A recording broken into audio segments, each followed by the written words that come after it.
Pero ¿cuál es el bagaje psicológico que nos permite ser tolerantes? Diríamos que un óptimo desarrollo emocional, la capacidad para captar y procesar los contenidos psíquicos que nos caracterizan.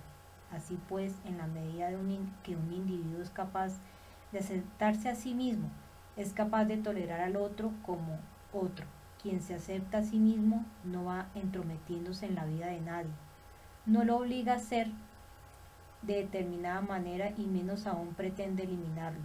Por su parte, él es quien intolerante con la gente también lo es consigo mismo, aun cuando se niegue a reconocerlo o no lo sepa. La persecución al diferente por el hecho de ser diferente denota en el perseguidor su inseguridad, su mezquinidad, su pequeñez mental. Si queremos vivir en una sociedad inclusiva, hemos de trabajar por ello día a día, desmontando prejuicios y actitudes marginatorias. Es preciso que nos eduquemos en el respeto del otro como otro, para que cada uno de nosotros tengamos la posibilidad de desarrollarnos diferencialmente de acuerdo con lo que desde lo más hondo de nuestro ser surge como necesidad vital y existencial. Hemos de entender que nadie es superior ni inferior a nadie, que todos somos necesarios y que cada uno de nosotros desde su singularidad puede contribuir a una sociedad mejor, libertad y respeto para todos. El acercamiento social a la niñez. ¿Quién o cómo hubiera sido yo si hubiera nacido en otra época, en otra sociedad o en otra familia? ¿Cómo hubiera sido mi familia si hubiera tenido la oportunidad de relacionarme con otras personas? ¿O si me hubiera adentrado por otros caminos? ¿O si en cierto episodio de crisis la respuesta recibida del entorno hubiera sido la contraria? Ante este tipo de preguntas no podemos dejar de pensar que un mismo sujeto puede estructurarse psicológicamente de una manera u otra en función del ambiente en que participa. Entiendo este como un contexto de relaciones amplio, donde además de incluirse a la familia han de contemplarse otros grupos con sus correspondientes normas, costumbres y modalidades de acción.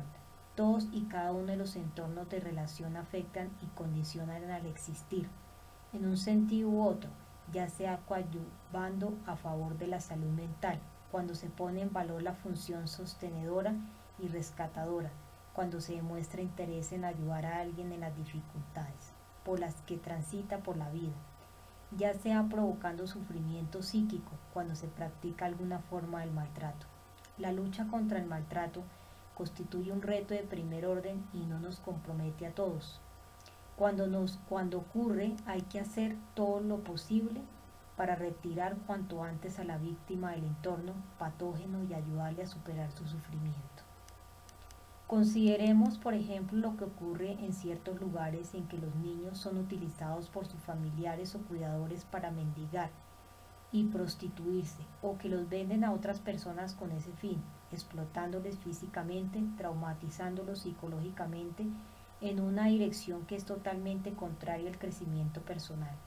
Son niños carentes de afecto, de educación y de preparación o formación para sentirse partícipes de la sociedad, niños que no han vivido otra cosa que las relaciones interesadas, manipuladoras y destructivas, sin entrar a considerar el pasado infantil de los adultos que así actúan, pues ellos mismos pueden haber sido víctimas de una existencia infernal y han podido tomar unas dañinas decisiones empujados por una situación de miseria económica. En tales casos y en otros semejantes en que fracasa el sostén familiar, es apremiante la actuación de la sociedad, desde las instituciones correspondientes en la detección temprana y en la implementación de programas especiales con el propósito de rescatar a los niños que se hallan inmersos en el abismo de la fatalidad. Estos menores sin amor, desamparados, abocados día tras día al sufrimiento emocional, sumergidos en sucesivas circunstancias desorganizadoras de la psique, difícilmente podrán optar a relaciones saludables si no hay nadie que acuda a rescatarlos. Que no nos sorprenda entonces que quienes quedan abandonados a sí mismos, sin nadie que los quiera y sin nadie a quien querer, pueden llegar a desempeñarse con extrema frialdad, crueldad y falta de escrúpulos, lo que supone un gran bagaje y excelente entrenamiento para cometer muy bien el mal. Cuando alguien ha vivido expuesto a la violencia es bastante probable que llegue a ejercerla como resultado de un aprendizaje malsano. Además, hemos de tener en cuenta que la exclusión social alimenta el resentimiento y los deseos de venganza.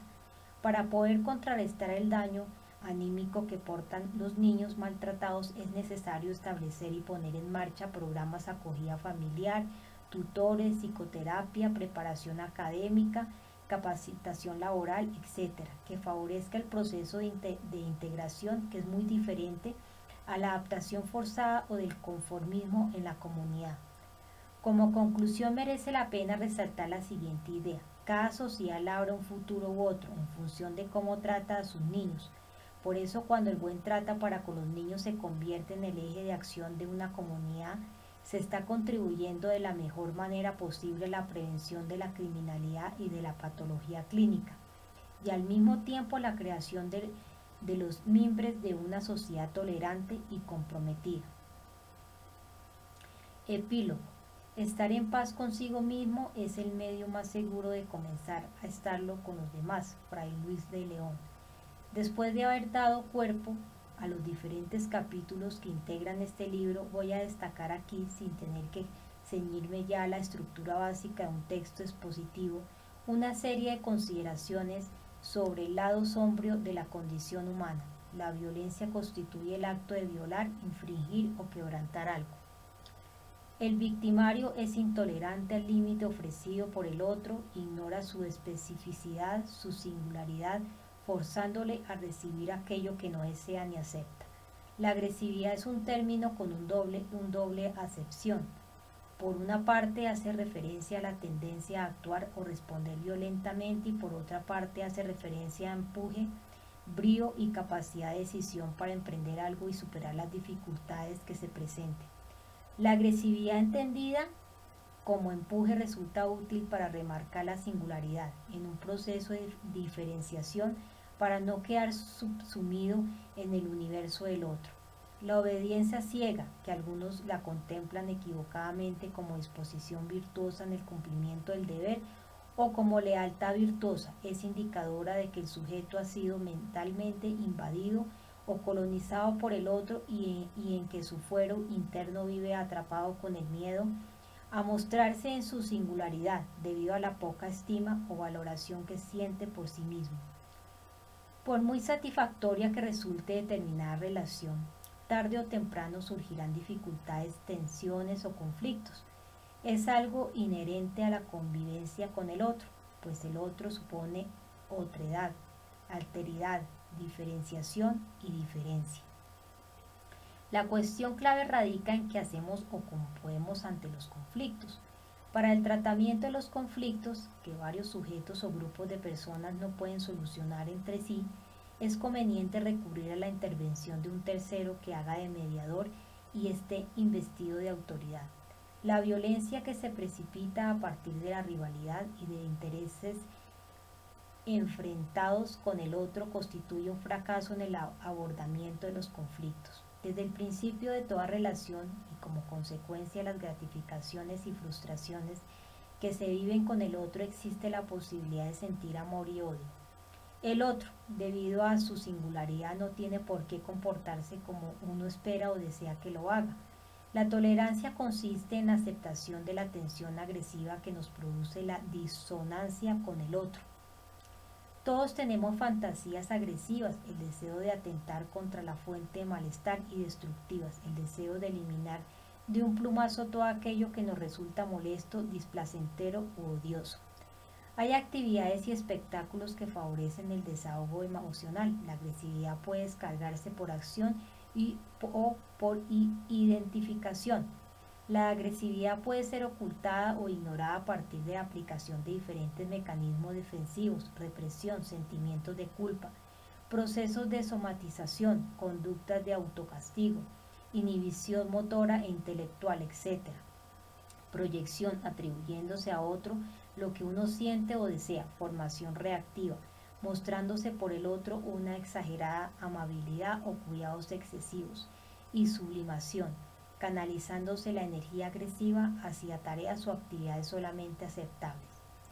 Si no reconocemos la hostilidad que nos suscitan determinadas personas en determinados momentos, corremos el riesgo de que aquello que no nos hemos obligado a no sentir lo manifestemos de manera desplazada e inconsciente con otras personas y en otras situaciones o en contra de nosotros mismos como síntomas psicosomáticos. La represión de la capacidad de sentir puede ocasionar síntomas psicosomáticos y actuaciones inconscientes. Hay personas que se atormentan y mortifican por el mero hecho de tener fantasías agresivo-destructivas. Quien es desconocedor de la animadversión que le despierta el objeto de amor, detectando exclusivamente aquello que tiene que ver con cariño, atracción o simpatía. Es alguien que desconfía de la fuerza y consistencia del vínculo establecido o de lo que el objeto de amor pueda significar realmente para él. La negación de ciertas vivencias y fantasías es psicológicamente limitadora y empobrecedora, va en la dirección contraria de la autoaceptación y del conocimiento personal. Hay quienes interpretan como señales o indicios de agresión muchas conductas que no lo son.